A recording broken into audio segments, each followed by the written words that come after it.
Welcome back YouTube, we have Ahmed again from In-Depth Tech Reviews, and here is a follow-up video for the daylight camera comparison between the Pixel 4 XL, the Pixel 3 XL, the iPhone 11 Pro Max and the S20 Ultra with the Exynos 990 chipset. If you checked my previous daylight camera comparison between the same phones, I used the 108 megapixel mode of the S20 Ultra in the landscape shots. But the 108 megapixel photos suffered from focus issues, HDR issues, and very dark shadows. So in this video, I will use the 12 megapixel mode instead to see how things will change.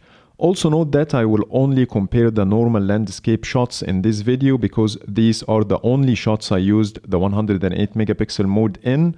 So if you want to check the portraits, selfies and zoom comparisons, you can check my previous video by clicking the card showing now on the screen or click the link in the description below. The comparison will take place in a very nice place called Al Seef in Dubai. So let's see how each camera will perform, but before getting started, let's make sure to subscribe and hit the bell icon to get notified every time I post a new video. So let's jump in. Here's the first image. All of them produced very good shots, but let's talk about the differences.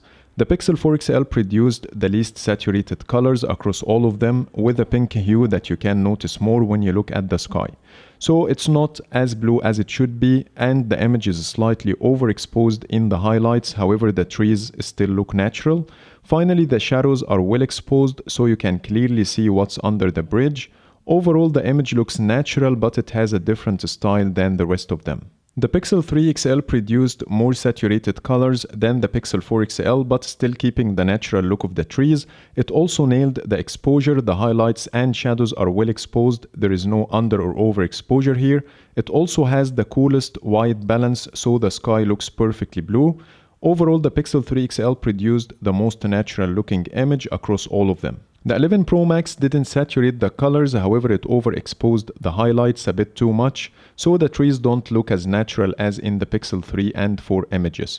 While the shadows are also well exposed so you can clearly see what's under the bridge, it also has a warm white balance, so the sky is not as blue as it looks in the Pixel 3 image, but it's acceptable. Overall, the 11 Pro Max didn't impress me with the overexposure, but other than this, it did well. Finally, the S20 Ultra. The highlights are overexposed, same as the 11 Pro Max, but it also oversaturated the colors a lot more than all other phones. When you look at the shadows, you will see it's very dark under the bridge, unlike the other three phones as well. And that's exactly what happened with the 108 megapixel shot in my previous comparison. The S20 Ultra also has the warmest white balance across all of them. Now let's zoom in to check the details. The S20 Ultra was the best in details and it also has the least amount of noise. The Pixel 3 and 4 comes next in details, but the images are noisy. Finally, the 11 Pro Max has less amount of details than the Pixel 3 and 4, but it produced less noise. Based on the findings, my first choice in this shot will be the Pixel 3 XL because it produced the most natural looking image with a good amount of detail. So please let me know your choice by clicking the card showing now on the screen, and you will get the list of devices to pick your favorite device in this shot. And I will do the same for each shot. Now let's move on to the next one. In this image, the Pixel 4 XL still has the same pink hue, and you will notice it more when you look at the floor and the sky. The colors are slightly more saturated than the previous image, and it's on the same level of saturation of the Pixel 3 XL. The white balance is slightly warmer. It also nailed the exposure this time, and I see the highlights and shadows are more balanced compared to the previous image. The Pixel 3 XL has the coolest white balance, and again the sky is perfectly blue. It nailed the exposure again, same level of color saturation, not too high or too low. The 11 Pro Max has a warmer white balance than the previous two images and more saturated colors. It also nailed the exposure, both the shadows and the highlights are well exposed. The S20 Ultra, as expected, has the most saturated colors and showed the same issue with the exposure where the shadows are too dark. It also produced the warmest image. Now let's zoom in to check the details. The Pixel 3 and 4 produced the most detailed images, followed by the S20 Ultra, and the iPhone produced the softest image with the least amount of details. In this shot, I will go for the Pixel 4 because it produced the highest level of detail like the Pixel 3, but with a slightly warmer white balance that I like more. Now please click the card of this image showing now on the screen and let me know which one you like the most. Now I'm gonna test how good is the HDR of each device by pointing all of them directly towards the sun. Here's the first image, and the S20 Ultra is clearly the best in HDR using the 12 megapixel mode. The iPhone 11 Pro Max comes next, followed by the Pixels.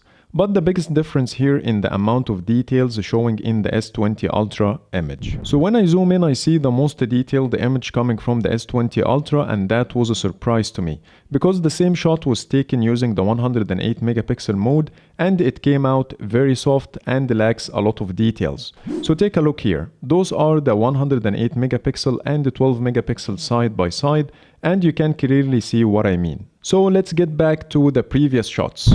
When it comes to details, the S20 Ultra was the best, followed by the iPhone, and the Pixels comes last. So my choice here will be the S20 Ultra. Please don't forget to vote on this one as well. Here's the final image, also in direct sunlight, and again I see the S20 Ultra and the 11 Pro Max produced the best shots, and the Pixel 3 comes next, while the Pixel 4 for the second time produced the worst shot. When it comes to details, the S20 Ultra was the best, followed by the 11 Pro Max. The Pixel 3 comes third, and the Pixel 4 comes last with a lot of noise in the image. So I'm not sure what's wrong with the Pixel 4, as the Pixel 3 usually produce better shots. So again, my choice here will be the S20 Ultra. As far as I see, the S20 Ultra took the crown from the 11 Pro Max when it comes to HDR, but only when using the 12 megapixel mode, as it doesn't give the same impressive results using the 108 megapixel mode. And the Pixels were consistently in the third and fourth positions, so please vote on the final shot and let's sum up everything. Now I'm done with the comparison, and my final conclusion is the 12 megapixel mode of the S20 Ultra produced better shots in most of the scenarios. And it's more practical as it creates images small in size compared to the 25 plus megabyte photos that come out from the 108 megapixel mode. Also, the 108 megapixel mode doesn't work with portraits, zoom, and night mode, so you can only use it in one case, which is normal shot in good lighting conditions. And even in this case, you get below average HDR results. So I recommend using the 12 megapixel mode all the time. For the Pixels, they produce very good shots with very good contrast, details, and a natural look, but they lag behind when it comes to HDR, so Google needs to work on this. The 11 Pro Max did very well in HDR, but not the best anymore, as the S20 Ultra did better, but is still in a very good position. It also produced very good shots most of the time, but sometimes it overexposes the image. So I will check your votes on the shots and share the results in a separate post after 1 week from now. So I hope you like my video, and if you do, please hit the thumbs up and subscribe for more videos. Thank you for watching.